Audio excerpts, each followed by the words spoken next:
WatchCharts is the world's leading secondary watch market research platform. Dive into the data yourself at WatchCharts.com. We strive to be data-driven in our commentary on the market. And so if you want to know our personal opinions on Speedmasters and our experiences buying, owning, and selling them, there's a podcast we've done covering that question you can go check out. I'll add a link to it in the description. In this video, we'll be reviewing a set of current and recent production references that collectively represent the Omega Speedmaster Moonwatch in the popular conception, owing to some claim of association with NASA, the Apollo landings, and the moon itself. We'll give you our pick for what we think is the best value for money pick out of the watches we'll talk about, as well as a pick if budget was no concern. But we'll start with a 3-year index comparison. The Omega brand index is up over 25% over the last 3 years, shown here in blue. The Speedmaster index, representing the most popular Speedmasters on the secondary market, actually did a little better over the same time period, up 33.8%. The Omega brand index, which is the 30 most popular references by Omega by transaction value, is exclusively made up of Speedmasters, about 2/3 of the index weight, and Seamasters, the remaining third of the index weight. So while Seamasters have appreciated in the last 3 years, it's not nearly as much as the Speedmaster index. And you can see that reflected in the overall brand index. The second observation worth making in this view is that these index trends show the same longer-term trend as the rest of the market. Long-term appreciation leading up to a correction beginning in early 2022. However, unlike the big three brands, Rolex, Patek Philippe, and Audemars Piguet, whose brand indexes have continued to decline, Omega has arrested that decline and been growing again in the last 6 months. So if you're interested in getting a Speedmaster today, what are your options?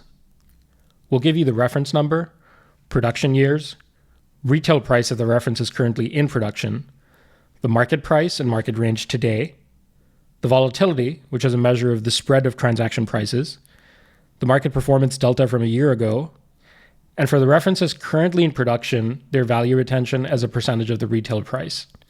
It's a lot of information, but hopefully we'll make it easy to follow.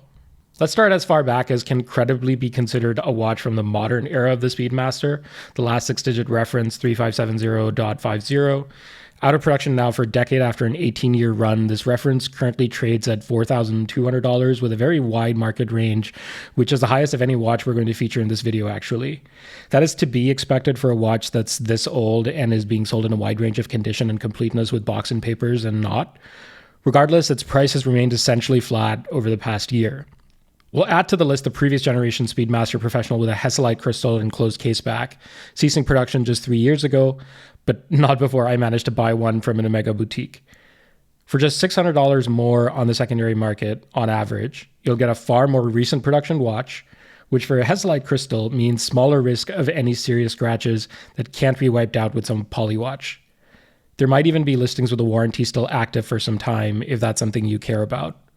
These had a retail price around $5,350 when they were discontinued, so they don't trade for that much of a discount off their last available retail price.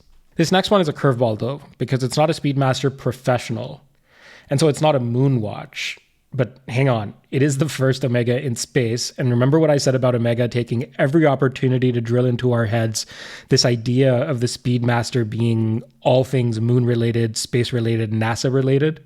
Of course, there are other Speedmasters too, like the 57s or the racing or calendar complication Speedmasters, but the idea of the Moonwatch has been far stricter in its criteria for what can be considered one. For the purposes of doing a market analysis, though, I think this reference more than merits inclusion in this discussion, and if you disagree within that context, let us know why in the comments. But for just $5,100, you get a Speedmaster that's arguably better wearing with its straight lugs, smaller case diameter, alpha hands, including the running second and 9 o'clock, still in steel, still with a hand-wound 1861 movement, with a numbered case and limited production.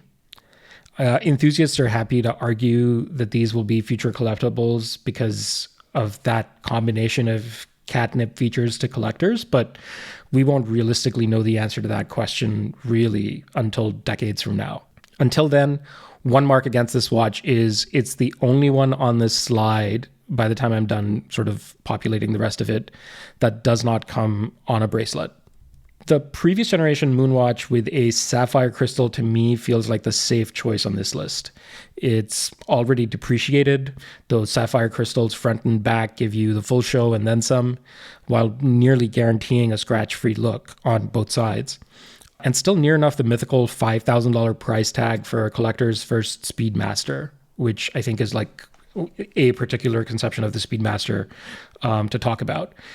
Maybe if I'd gotten into watches in the 90s, I'd be arguing that the appropriate budget was under $3,000 or even less. But when I was getting deep into the hobby, all the talking heads said the magical budget was $5,000. And so, that's the number that I'm running with. But I guess there was some appeal to that round number. Unfortunately, I think for this class of manually wound chronograph, prices, certainly on the primary market, have long since moved up. And the second market has inevitably followed.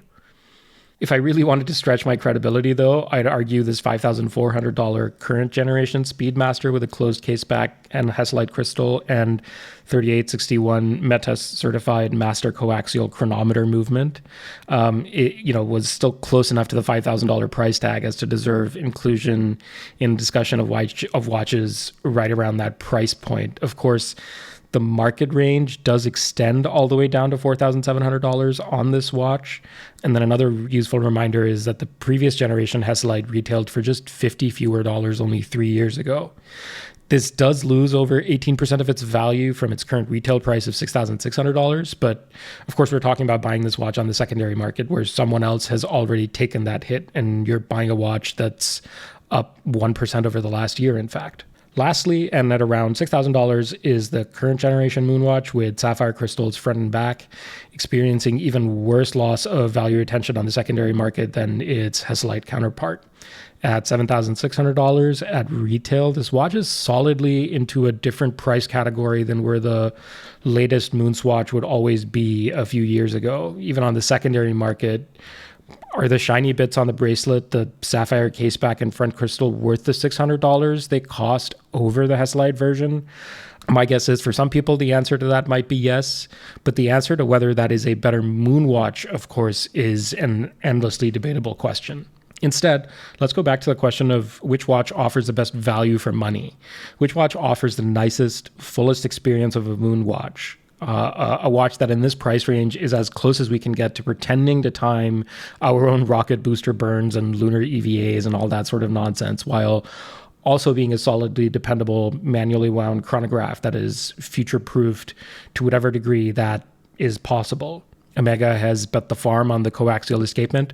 They hardly make lever escapement movements anymore, so this is the future of the company, which is a consideration for a mechanical object that will need repair and service over its lifetime if you intend to hold on to it for that long. The best value for money pick from the set of references under consideration for purchase on the secondary market has to be the current generation of the Hesalite Moonwatch. And for mechanical objects that were built for a purpose, the closed caseback and Hesalite crystal on this reference are not only historically accurate, they also continue to rate the watch for use in the vacuum of space, which the sapphire versions don't. And honestly, the tapering bracelet and adjustable clasp is just much nicer on the new ones than the previous generation's non-tapering, non-adjusting design. And on the secondary market over the past year, it's done a remarkable job of holding its value against the backdrop of hype causing unprecedented volatility around Rolex, Patek, and AP, as we've discussed endlessly. And speaking of that mythical $5,000 price point, here's a listing from May 31st for $4,850. That's a complete set in excellent condition. The two previous generations have technically inferior movements or less comfortable bracelets.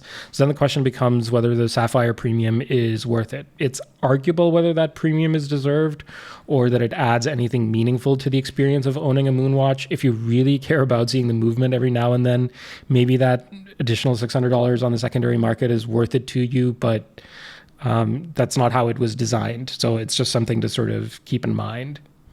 But if money were no object, I'd start off my list of candidates with the Ed White 321, the most affordable Speedmaster with a 321 movement in current or modern production available today, and still trading on the secondary market at a premium at around $18,500 due to limited availability and high demand.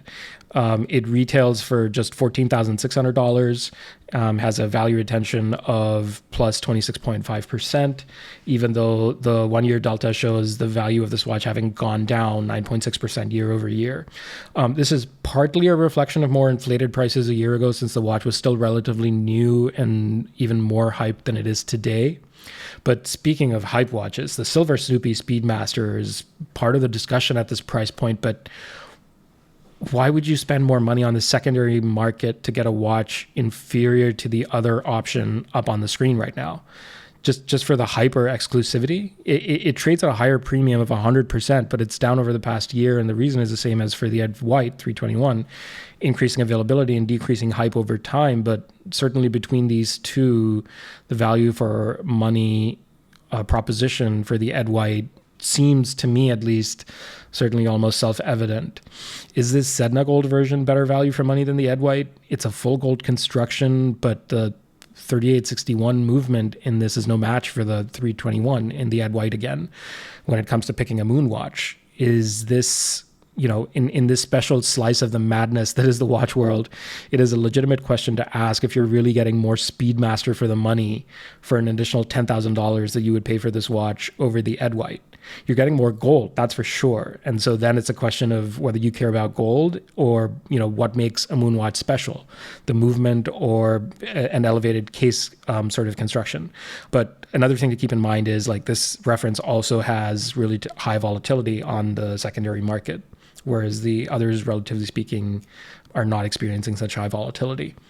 But then by the same logic, a white gold Speedmaster with a 3861 movement again that goes for even more than the Sedna Gold version, but still with a roughly comparable value retention loss around approximately 30%, is not a better moon watch either.